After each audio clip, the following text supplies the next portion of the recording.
اگلے روز ناشتے کے بعد میرے والد جا چکے تھے۔ ورشا بھی ان دنوں اپنی 10ویں جماعت کے پیپروں کی تیاری کر رہی تھی۔ امی کو میرے رشتے کی فکر تھی، اس لیے وہ محلے کی رشتہ کروانے والی خالہ کے گھر گئی تھیں۔ میں نہا کر واپس آئی تھی، کچھ دیر اپنا چہرہ آئینے میں دیکھنے لگی۔ واقعی میں بالکل بدل کے رہ گئی تھی۔ آج کافی ٹائم کے بعد میں نے اپنا چہرہ آئینے میں دیکھا تھا۔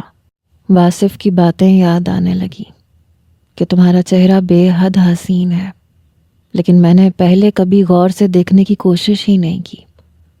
ابھی واصف کی باتیں ہی میں سوچ رہی تھی جب دروازے پہ دستک ہوئی۔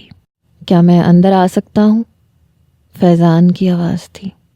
کافی حد تک وہ اپنے بھائی کے مشابہ تھا۔ میں نے جلدی سے دوپٹہ اپنے اوپر درست کر کے اپنے سر پہ بھی لے لیا۔ میں نے کہا ہاں آ جاؤ۔ وہ دروازہ کھول کے اندر آ گیا، کہنے لگا پھپھو گھر پہ نہیں ہے، ورشا بھی نہیں ہے، کیا ناشتہ مل سکتا ہے؟ میں نے کہا ہاں میں بنا دیتی ہوں۔ میں اٹھ کے کچن میں آ گئی، وہ بھی کچن میں آ گیا۔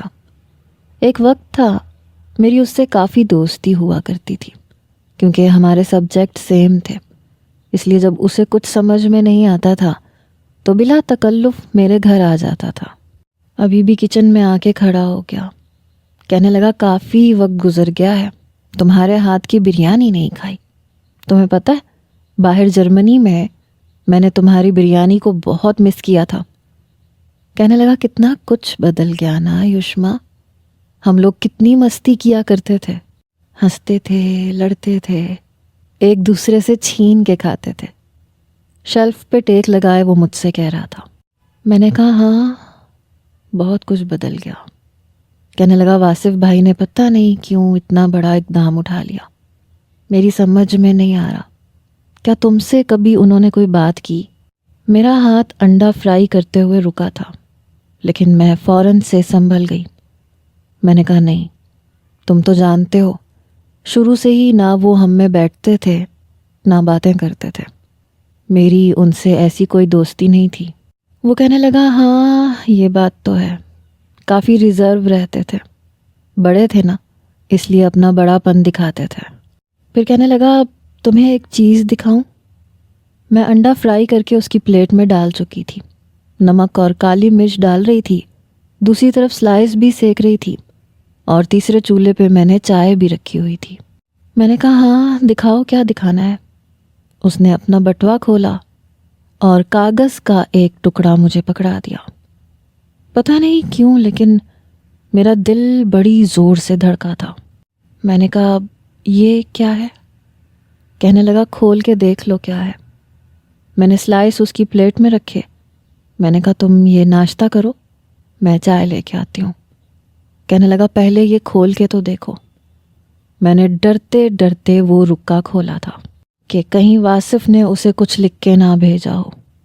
کیا تھا اس کاغذ میں؟ جیسے میں نے کاغذ کھولا تو بچپن کی میرے ہاتھ کی بنائی ہوئی ایک تصویر تھی جو میں نے ڈرائنگ بنائی تھی۔ تب میری فیضان سے بہت زیادہ دوستی ہوا کرتی تھی، ہم ایک ہی اسکول میں پڑھتے تھے۔ اس کی ڈرائنگ ہمیشہ سے بہت اچھی تھی اور میری بہت گندی۔ ایک بار میں نے اس کی اور اپنی تصویر بنائی تھی اور بیچ میں سے پھاڑ کر اس کی تصویر اپنے پاس رکھ لی تھی اور اپنی اسے دے دی تھی کہ یہ تم سنبھال کے رکھنا۔ یہ بات اتنی پرانی تھی کہ شاید اس وقت ہم 1 یا 2 میں تھے۔ تب مجھے فیضان کہتا تھا کہ تم میری تصویر سنبھال کے رکھنا، میں تمہاری رکھوں گا، اور جب ہم بڑے ہو جائیں گے نا اور ہم کسی میلے میں کھو جائیں گے تو یہ تصویر ملا کے ہماری ملاقات ہو جائے گی۔ شاید ان دنوں ہم نے کوئی ایسا ڈرامہ یا فلم دیکھی تھی جس میں 2 بچے ایک دوسرے کو نشانیاں دیتے ہیں، پھر میلے میں کھو جاتے ہیں، بڑے ہو کے ملتے ہیں تو اس نشانی سے ایک دوسرے کو پہچانتے ہیں۔ وہ تصویر دیکھ کر مجھے وہ واقعہ یاد آیا۔ میں بے ساختہ ہنسی تھی۔ میں نے کہا تم نے ابھی تک اسے سنبھال کے رکھا ہوا ہے، کتنے بے وقوف تھے نا ہم دونوں۔ ہنستے ہوئے بھی میری آنکھوں میں آنسو جھلملانے لگے۔ وہ کہنے لگا اب میری تصویر دکھاؤ۔ میں نے کہا میرے پاس نہیں ہے، جب عقل آئی تھی تو میں نے پھاڑ کے پھینک دی تھی۔ کہنے لگا تمہیں بڑی جلدی عقل آ گئی۔ میں تو ابھی تک نہیں آئی۔ اس کی اس بات پہ میں بری طرح اچنبھے میں آئی تھی۔ اس کی آنکھوں میں جو کچھ تھا میں گھبرا گئی تھی۔ میں نے کہا کیا مطلب؟ میں سمجھی نہیں۔ کہنے لگا جب کوئی لڑکا کسی لڑکی کی تصویر اپنے بٹوے میں مدتوں سنبھال کے رکھے تو کیا تمہیں اس کا مطلب نہیں پتا ہوتا؟ میں سوچ بھی نہیں سکتی تھی وہ جو کہہ رہا تھا۔ فیضان میرے لیے ایک کزن اور ایک دوست کی حیثیت رکھتا تھا۔ بچپن کی ہر بے وقوفی ہم نے ساتھ میں ہی کی تھی۔ ایک دوسرے کو خط لکھتے تھے جب نئی نئی اردو لکھنی سیکھی تھی، یا انگریزی کے الفاظ یا جملے لکھنا سیکھے تھے تو ہم لوگ ایسے ایک دوسرے کے ساتھ کھیل کھیلا کرتے تھے۔ وہ کہتا تھا کہ یشما سمجھو میں تم سے محبت کرتا ہوں اور تم مجھ سے محبت کرتی ہو، اس لیے تم مجھے خط لکھ دیا کرو، پھر میں دوسرے ملک چلا جاؤں گا اور تم پیچھے سے روگی اور مجھے خط لکھ کے بھیجو گی کہ تم بہت روتی ہو۔ اور میں بھی بے وقوف سی تھی، میں کہتی تھی کہ چلو ٹھیک ہے۔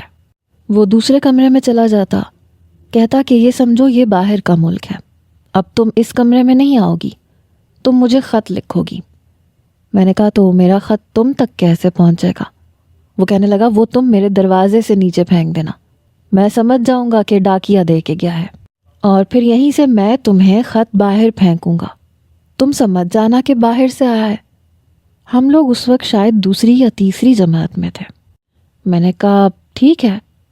1 گھنٹہ ہم یوں ہی الٹے سیدھے جملے لکھ کے اپنی محبت کا اظہار کرتے رہتے۔